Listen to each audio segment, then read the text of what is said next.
FARDC zikomeje gukora operation muri ibi bice bigenzurwa n'ihuriro rya SM23 kugira ngo rirebe uburyo kijyakumira izi ntare za Sarambwe na NRDP kwizana bakomeje kwavansa urugamba. N'amakuru agezweho kuwa kabiri ku itariki ya 24 z'ukwezi kwa gatatu 2026 nari guturuka muri sozi miremire ya Minembwe arerekana ko ibikorwa bya gisirikare byo gukoresha indege zitagira abapilote unnamed aerial vehicle cyase unnamed combat aerial vehicles byinjiye mu cyiciro gishya cy'imirwano ifite ubukana n'ubuhanga buhanitse high intensity asymmetric warfare.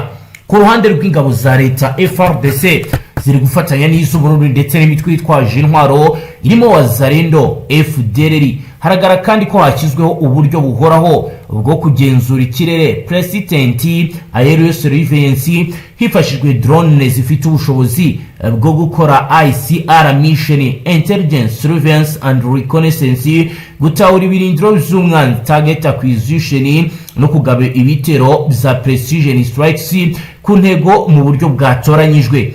Aya ni amakuru agaragaza ko ibikorwa byo mu kirere byibanze cyane kuri aksi ya Uvira ugana mu misozi ya Minembwe, ndetse akavugwa n'ikoreshwa ry'ibirindiro byo n'ibijyanye n'ibikoresho byo mu kirere. Bigaragara ko i Burundi hari indege zahagurukiye nk'uko drone zimwe zishobora kuba ziguturuka cyangwa se zigakomereza operation mu bice bitandukanye. Launch and recover operation iri guturuka i Bujumbura. Raporo z'abari ku butaka ground intelligence source zirerekana ko kuri uyu munsi ibikorwa bya strike mission byibasiye cyane uduce twa Kalingi, Gakenke na Bidegu. Hakoreshejwe kandi uburyo buzwi mu gisirikare nka towering munition.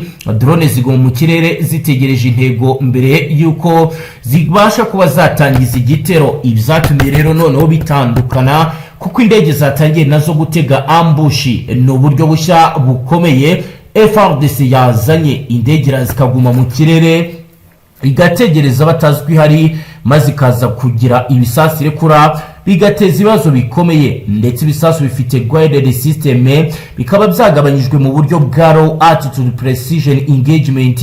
Ibiro birerekana ko ari gukorwa coordinate joint operation hagati y'ingabo zisanzwe ku butaka ground forces nizo mu kirere air assets bigamije guca intege ibirindiro by'imitwe irwanya leta.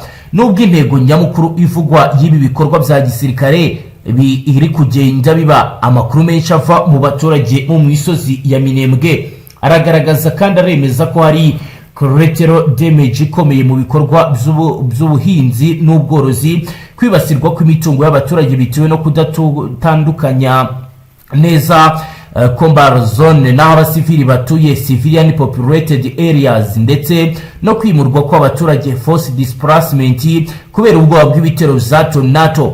By'umwihariko abaturage b'abanyamurenge bakomeje kuvuga ko ibikorwa by'indege byinjira cyane cyane mu bice batuyemo bigatuma habaho psychological warfare effect, bigashyira ubwoba bukomeye mu baturage. Ku ruhande rw'imitwe irwanya leta nk'ikimenyetso gikomeye kiragaragara ko bafite ubushobozi bwo kurwanya izi drone anti-air capability no gukoresha uburyo bwa manipulable air defense system, kuko bigaragara ko mu bice bigenzurwa na twirwara iyi system barayifite. Bafite kandi iyi system izwi nka electronic warfare system zigomba guhagarika itumanaho ry'izi drone bigateza signal jamming. Kuko rero bigaragara ibi rero bikaba biha uruhande rwa FARDC n'abafatanyabikorwa inyungu za air superiority muri aka gace. Nubwo imiterere y'imisozi ya Minembwe ituma habaho imbogamizi mu kumenya neza aho intego ziri, telemasking effect. Ibikorwa bya drone byo kwitariki 24 z'ukwezi kwa gatatu biragaragaza ko intambara iri kwimukira mu rwego rwo hejuru rw'ikoranabuhanga technological escalation of conflicts. Hari kandi gukorwa hybrid warfare tactics ihuza ibijyanye rero n'imirwano isanzwe n'ibikorwa by'ikoranabuhanga. Hari kandi gushaka uburyo bwo gutsinda umwanzi hakoreshejwe cyane ingabo nyinshi ku butaka force multiplication strategy, ariko nanone gukomeza kwibanda ku bitero byo mu kirere mu duce dutuwe n'abaturage benshi bishobora gutuma habaho kongera uburakari n'urwango mu baturage. ibizwi nka radicalisation risque gukomeza ibibazo by'ubutabazi humanitarian crisis escalation. Muri rusange rero kuri uyu munsi wa kabiri ibikorwa bya drone muri Minembwe byerekanye ko urugamba rugeze ku rwego rwo gukoresha cyane air power mu guhindura isura y'intambara. Nubwo hari inyungu za gisirikare zigaragara, ingaruka ku basivili zikomeje kuba nyinshi, bigasaba ko habaho igenzura rikomeye n'iyubahirizwa ry'amategeko mpuzamahanga agenga intambara, international humanitarian law. Mu gihe rero ibintu bikomeje kugenda biba bibi cyane, Roko Infoma wacu nawe reka twumve ibyo ari butubwire. Safari, wiriwe neza? Mwiriwe. Tudatinze rero Safari, turagira ngo duhe ishusho y'ibiri kubera muri Minembwe ndetse no mu nkengero zo biravuga ko operasiyo zakajije ibintu. Bihagaze gute? Update zari nizi? Yes, ni uburyo bushya ihuriro rya FARDC ryatangiye kubaka, ndetse ubona yuko hasa naho hagiye kuvamo amahare cyangwa gukora ubwabo ku giti cyabo nk'igisirikare cya leta ya Congo, bitewe n'uburyo bari gutegura ama operasiyo ndetse n'ibikorwa bigiye bitandukanye mu bice bigiye bitandukanye, kandi ubona yuko bitangiye kugaragaza imbaraga zidasubirwaho no kunenga cyane abateguye ama operasiyo muri biriya bice n'ubundi bya hejuru ya Uvira, bigaragaza intege nkeya y'abakomando bari gutegura urugamba ndetse bananenzwe ku rwego rwo hejuru, aho bivuga yuko ibikomeje kugenda bipangwa, intwaro nyinshi ziri kugenda zipangwa, bigaragaza ko ari ugusesagura intwaro, ariko ubona yuko hajemo impinduramatwara ndetse n'uburyo bushya bwo kugaba ibitero. Magingo rero muri Minembwe bakomeje gucunga aho umwanzi aherereye kugira ngo adakomeza kuavansa urugamba, bitewe n'uko bafite gahunda yo kuba bakwerekeza imbaraga, ariko urabona yuko hari ibitero biri gukumira. Izi drone ziri kujya muri bino bice ziri kugenda zikumira umwanzi, nubwo bitari kuborohera bitewe n'uburyo ki bino bice birimo amadubu n'indare, ni ibice bamaze kumenyera kandi bifite ubwisho bukomeye bitewe n'imisozi yaho, akaba ariyo mpamvu bikomeje kugenda bigorana ku rwego rwo hejuru. Ni mu gihe kandi ibiro bya FM23 bivuga ko bari kubaka uburyo bushya bwo gucunga ikirere cya Minembwe, ariko bikaba batari babunoza bitewe n'uko hari ibice batari bafata neza hejuru ya za Minembwe muri teritwari ya Walungu, aho nakubwira yuko ku munsi w'ejo n'ubundi hari igikorwa bafashe, bakomeje kugenda bafata uduce tw'ingenzi kugira ngo barebe uburyo ki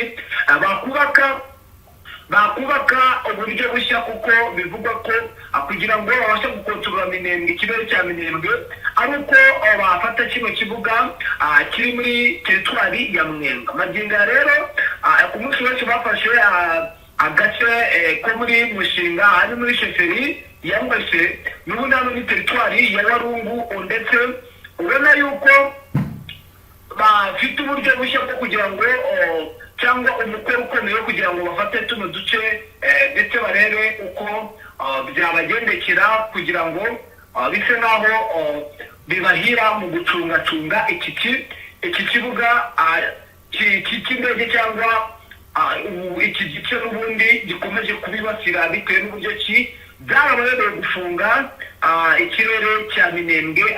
Niyo nayo mpamvu ubona yuko bakomeje kugenda batsindwa mu bice bigiye bitandukanye. Mu bice rero bigaragara bikomeje kugenda bikorwamo deployment, ni agace ka Makubara ya kabiri, hejuru ya Makubara ya kabiri ku misozi ya Pemba, aho ihuriro rya FM23 ryongeye y'abasirikare, akaba ariyo mpamvu ubona ihuriro rya FARDC ryakajije gucunga ndetse no gukumira bidasubirwaho bitewe n'uburyo ki deployment ziri gukorwa ku ihuriro rya FM23. Bivugwa ko bashaka gukora kugotagota umwe mujyi wa Uvira ndetse n'ibice byose bya Minembwe, biturutse mu bikomeje kugendera muzi neza yuko bamaze gufata udusozi tw'ingenzi ducungamiye Uvira.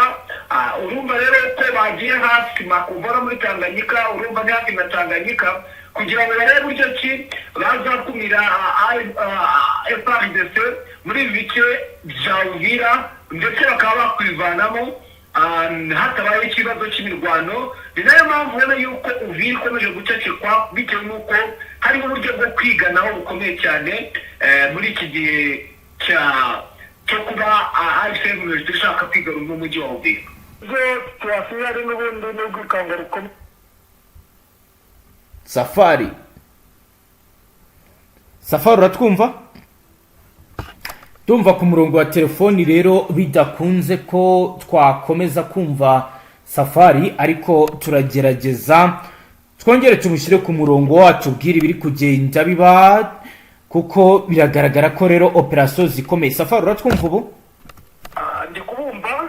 Yego, tudatinze rero komeza.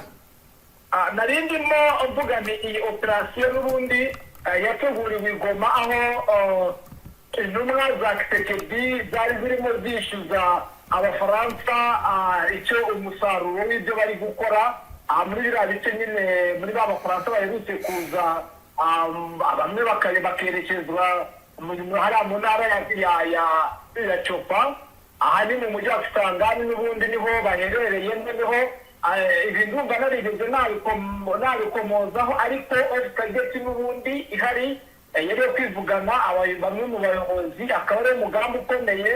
Ibi ngibi rero byabaye ubundi ntabwo byakabaye ngo ni igishya, ahubwo ni uburyo bundi bushya noneho bwagaragaye, kuko usibye no uyu munsi muri uru rukerera no ku munsi w'ejo mu masaha y'umugoroba w'ejo bundi bari bivuga yo bita generali Byamungu arimo ava muri Kivu, bigaragaza ko n'ubundi bamaze gushyiraho tutageti zabo ku bayobozi, ndetse urabizi n'ingendo zari zimaze iminsi zikorwa n'uyu gavana w'intara ya Kivu, nako ya Nord Kivu. Urabizi ko drone yamugendagaho, ubona yuko yagabanyije ingendo, bigaragaza ko n'ubundi umugambi uhari, ndetse n'ibikorwa abari barimo bashinzwe ingabo z'abafaransa zishinzwe operasiyo. Urabona ko noneho izi ngabo z'abafaransa zatangiye gushyira mu bikorwa, ndetse zatangiye kugaragaza umusaruro bazisabye. Ibi byabereye Kisangani, ni nabyo bari barimo bigaho babaki ubushobozi ko buhari, ibikoresho ko bihari, harabura iki. Urabona rero ko ku ikubitiro igikorwa kigaragaye kifatika, kandi kigaragaza ko n'ubundi atari ibintu byoroshye kuba wenda ku birindiro bikuru. Ahangaha drone zageze ni ku birindiro bikuru, ni ntabwo ari karitsiye. Ubuyobozi bwose, administration, haba mu nzego za gisirikare haba mu nzego za politike, niho baba. Urumva rero biragaragaza ko n'ubundi iri huriro rya Kongresi ndetse na leta y'Umucisha bamaze kuvumbura uburyo bwose bushoboka isaha ku isaha, uretse ko bamwe mu basirikare batangiye kumenya gahunda, ntabwo bakiringira ibyo bita ikoranabuhanga ryabo, bari gukoresha niki kiri kubatabara. Ubundi bakabaye bamaze kwicamo abantu nka 20 bose bamaze kubica, bitewe n'uko bari gukoresha ubwenge bwabo, apana ubwenge buyoborwa n'ikoranabuhanga bafite. Urabona nyine ko icyizere cy'ikoranabuhanga ryabo cyarangije gutakara. Magingo rero igikorwa kiri gukorwa muri uno mujyi wa Goma byaje kugorana, kubera izi nyubako zari zangiritse. Ni inyubako zigera muri 3 kandi nini, byagoye cyane kuzimya, ndetse bigatwara n'amasaha menshi. Izi zindi operasiyo ziri gukorwa n'ubundi za AFC ni uburyo bucya nyine bwo kureba uburyo ki bahangana n'ibice bigiye bitandukanye, kuko magingo aya nakubwira ko n'ubwo ibyo byabaye hari n'agace ka Mukore nako kahitanye abasirikare batari bake b'iri huriro. Aka ngaka ni agace kari kuri strategike kari muri teritwari ya Walikale. Bigaragaza ko n'ubundi izi drone atari kuvuga wenda ngo zarashwemo hano, zagiye zigaragara, nimba zarabashe Walikale, zarabashe Masisi, zarabashe Minembwe, zarashe mu mujyi wa Goma. Birumva yuko ahasigaye ari muri Bukavu harya kuko n'ubundi operasiyo bya ofisageti naho, kuko ibyo bice byose niho hasa nkaho hari abasirikare basa nkaho bakomeye, kuko nabo kavuga ngo abararayo abayoboye operasiyo, kuko banavugaga yuko uyoboye igisirikare muri operasiyo zikorerwa muri Kivu arari Bukavu. Urumva rero ni ibyamaze kuvumburwa ndetse n'ikoranabuhanga ryabo. ubundi safari tugiye gake akantu ku kandi, ubundi FRDC utubwiye nk'umuntu ubikurikirana cyane, amakuru y'aho aba bakomandazi bari FRDC iri kuyamenya gute, biri gukorwa gute? Kwikubitira ariko urabizi ko bafite urwego rw'ubutasi ruzima, aho bagiye bagaragara mu bakobwa abagiye bafata muri iriya bice bya Rubaya, aho bivugwa ko babagenza. Iyo ni abari hasi. Hari noneho urundi rwego rukora muri administration. Abakobwa bagahura gute n'abasirikare?